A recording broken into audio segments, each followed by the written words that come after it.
Episode 2, Kotor Montenegro.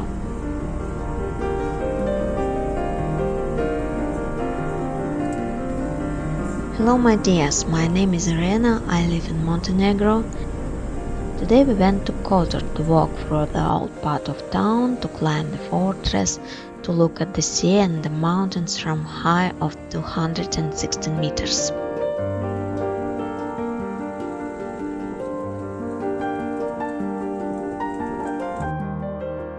The town on the mountain greeted us with rain, but later the weather changed to heat and sunshine. It's amazing to think how much those ancient walls have seen.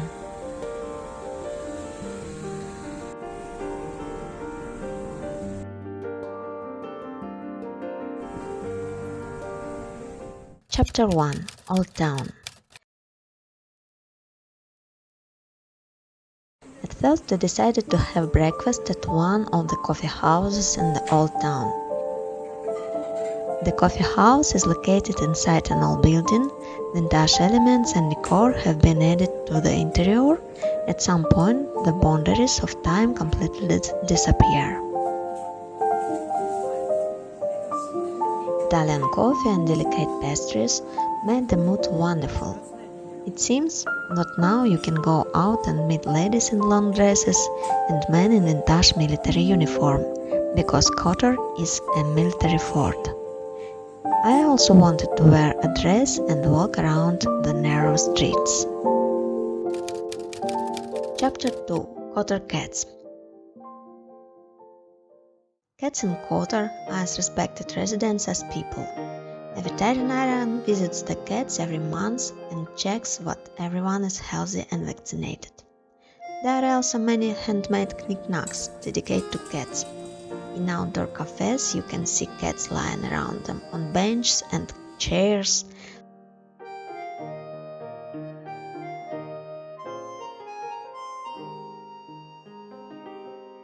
They are a local attraction. They look well fed and contented and sometimes allow themselves to be petted.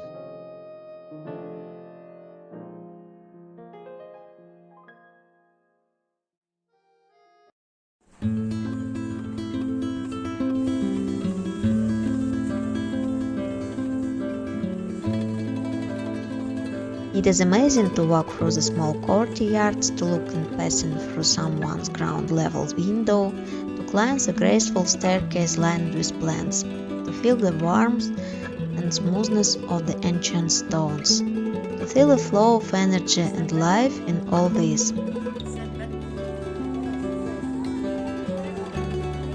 To find many stores with clothes, jewelry and tiny bazaar on the walls of the building, with handmade shoes and bags, soap, dishes, stained glass lamps and other things. Be sure to examine, touch, inhale the aromas.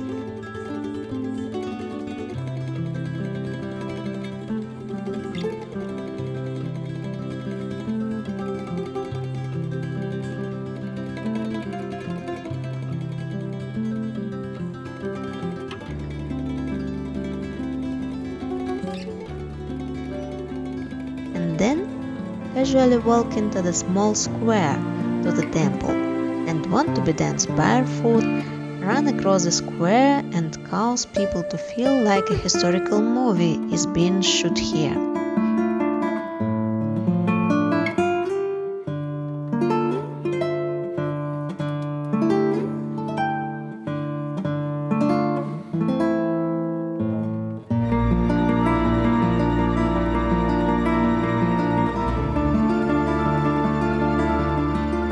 Imagine what at some point all the people suddenly disappeared somewhere.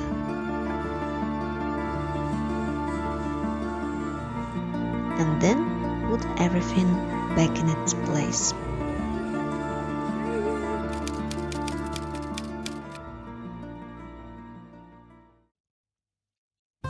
In one of the streets we found an ice cream store. Do you like ice cream as much as I do? The colorful salesman and instrumental music with heavy metal elements and the promise of the best ice cream in town did the trick.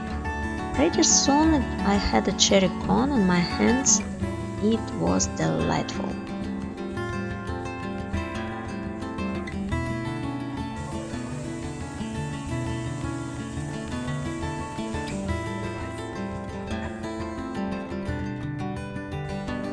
And then I decided to imagine what it would be like if I worked remotely in the Middle Ages, what my office would look like and how the work itself happens.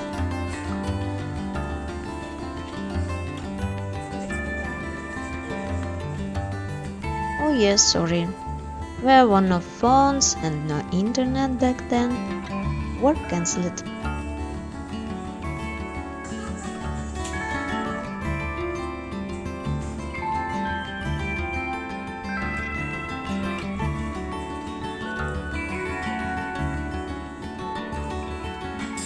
It is interesting to watch the people, look into the cozy restaurant with authentic interiors, find something unusual.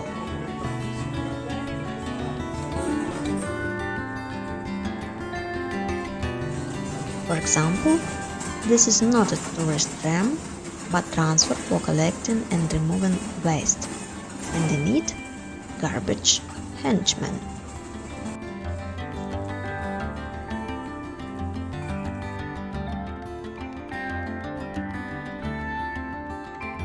Red shutters, stone courtyards with greenery and stairs, each of which has its own life.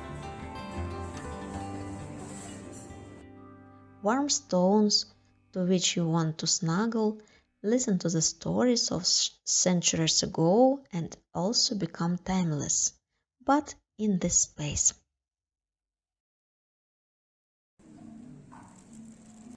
Chapter 4. Kotor Fortress. And then we went to the fortress of Kotor. They chose a more natural and non-tourist route. At the bottom, they met this local inhabitant. From there we zigzagged higher and higher. They had an amazing and majestic view of the ancient city and the mountains on which it has nestled. The road is quite wild, overgrown with shrubs and grasses, with many stones, which adds to its charm.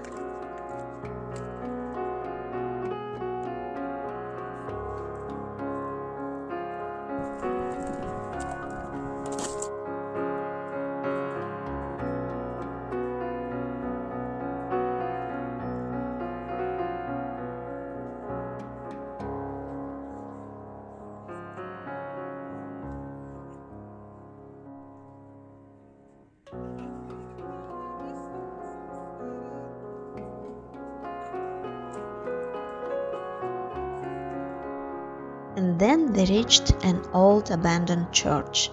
It would have been nice to buy it and restore it, but it's under UNESCO protection and continued to slowly deteriorate.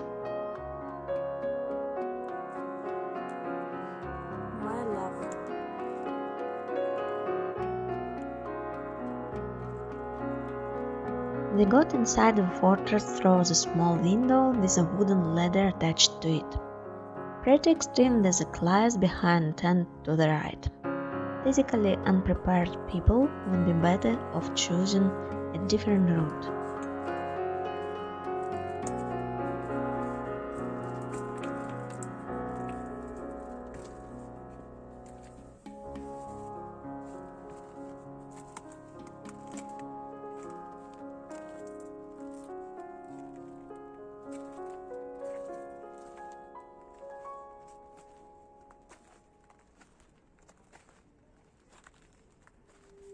We made it in time for sunset. It was a mesmerizing sight as the sun illuminated the sea, the mountains, the town between the mountains, and huge tourist liner, what will look like a toy from above, but is actually the size of a 5-story house. If you look out the loopholes and windows of the fortress, the view is almost at cloud level.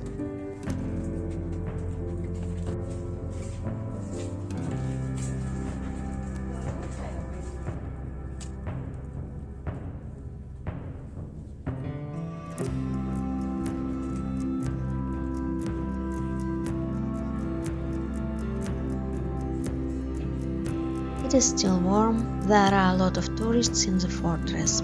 I think we will come back here later, when there are almost no people. Then you can feel the atmosphere of age-old stones and decaying grandeur.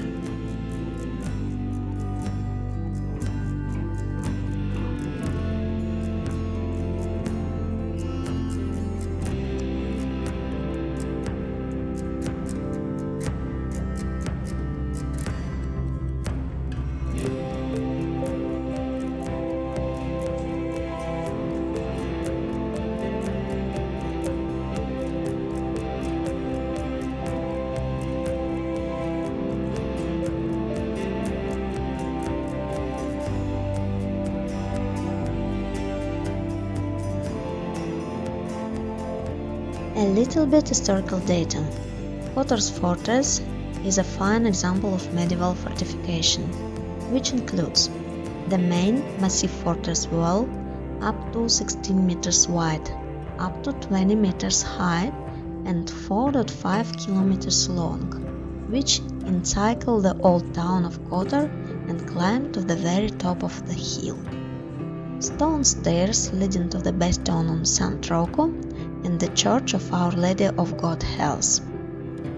The highest point of Kotor is St. Ivan's Fortification, Bastione di San Giovanni, Illyrie Fort, on the top of the mountain.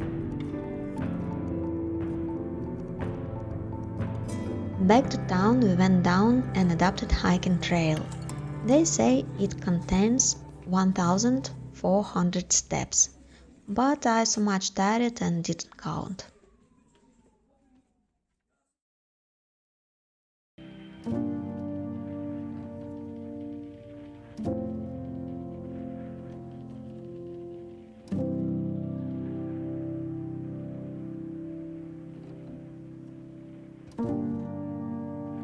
And then it was evening.